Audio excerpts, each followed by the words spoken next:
आम आदमी पार्टी ने भाजपा शासित एमसीडी पर टोल टैक्स कंपनी के साथ मिलकर करोड़ों का घोटाला करने का आरोप लगाया है और पार्टी का कहना है कि टोल टैक्स निगम की आय का एक बड़ा सोर्स है। जाते जाते भाजपा उसमें भी सेंध लगा रही है। साउथ एमसीडी के नेता प्रतिपक्ष प्रेम चौहान ने आगामी स्टैंडिंग कमेटी की बैठक और आगामी हाउस में इस मुद्दे को उठाने की बात कही है और साथ ही उन्होंने कहा कि हम ये प्रस्ताव पास नहीं होने देंगे। ईस्ट एमसीडी के नेता विपक्ष मनोज त्यागी ने कहा कि कोरोना के नाम पर भाजपा ने पहले पार्किंग माफियाओं का पैसा माफ किया और अब टोल टैक्स कंपनी को इतनी भारी छूट दे रहे हैं। नॉर्थ एमसीडी के नेता विपक्ष विकास गोयल ने कहा कि 35 करोड़ माफ करना कोई छोटी बात नहीं है। पर्दे के पीछे देखें तो पैसों की बंदरबांट की जा रही है और भाजपा के अनुसार कोरोना सिर्फ अरबपतियों के लिए आया।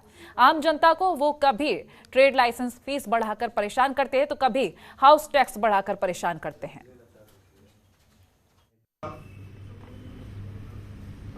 पिछले 15 सालों से दिल्ली की एमसीडी में भारतीय जनता पार्टी का शासन है और इन पिछले 15 सालों में भारतीय जनता पार्टी ने दिल्ली को सिर्फ 2 तोहफा दिया है, एक कूड़ा और दूसरा करप्शन। आप दिल्ली के अंदर किसी भी बॉर्डर से अगर प्रवेश करिए तो आपको दिल्ली में घुसने से पहले कूड़े के पहाड़ नजर आएंगे।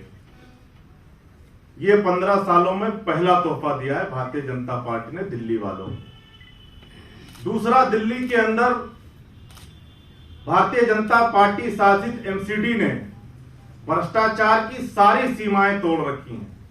भारतीय जनता पार्टी के पार्षद दिल्ली के अंदर लिंडर माफिया बनकर घूम रहे हैं। बीजेपी शासित एमसीडी पर लगातार भ्रष्टाचार के आरोप लग रहे हैं। ताज़ा मामला टोल टैक्स को लेकर है। क्या पूरा मामला है? हमारे साथ बात करने के लिए आम आदमी पार्टी के वरिष्ठ नेता आदिल जी मौजूद हैं। सर, क्या पूरा मामला है? देखिए, भारतीय जनता पार्टी पिछले 15 साल से दिल्ली के अंदर शासन कर रही है और पिछले 15 सालों में भारतीय जनता पार्टी ने दिल्ली को सिर्फ 2 तोहफा दिया है, एक कूड़ा और दूसरा करप्शन। आप दिल्ली के अंदर किसी भी बॉर्डर से प्रवेश करिए, आपको कूड़े का पहाड़ नज़र आएगा। आप दिल्ली के अंदर किसी भी गली, किसी भी मोहल्ले में चले जाइए, आपको कूड़े का ढेर मिलेगा। दूसरा, दिल्ली के अंदर भारतीय जनता पार्टी के पार्षद लिंटर माफियाओं की तरह घूम रहे हैं। आप दिल्ली के अंदर अपना घर नहीं बना सकते बगैर भाजपा को रिश्वत दिए। तो दिल्ली की जनता इनके इस भ्रष्टाचार से, इनके इस मिसमैनेजमेंट से तंग आ चुकी है और दिल्ली के लोगों ने इस बार मन बना लिया है कि भारतीय जनता पार्टी को विदा करके आम आदमी पार्टी की कॉरपोरेशन में सरकार बनेगी। अब मुद्दा ये है कि भाजपा को ये पता है कि वो जा रही है, तो जाते जाते वो एमसीडी को, जो बचा खुचा एमसीडी में है, वो सब लूटना चाहती है। इन्होंने एमसीडी को की ज़मीनों को बेचना शुरू कर दिया है। इन्होंने इनके जो पसंदीदा ठेकेदार थे उनको फ़ायदा पहुँचा रही है। आप देखिए कि कोविड के अंदर आप बात कर रहे हैं, भारतीय जनता पार्टी बात करी कि कोविड के अंदर हम टैक्स माफ़ करेंगे, पर जिस पार्किंग शुल्क की बात हुई, जब कोविड में गाड़ियां खड़ी ही नहीं हुई तो पार्किंग शुल्क किस बात का? ये थे हमारे साथ आदिल जी, जिनका साफ तौर पे कहना है कि दिल्ली की जनता बीजेपी से त्रस्त हो चुकी है और जिसका आने वाले चुनाव में वो उसका जवाब देने वाली है।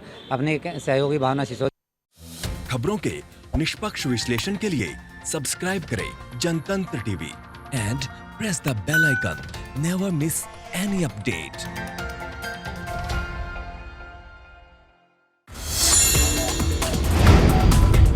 Download the Janatantra TV app, available on Google Play and App Store. Download it now.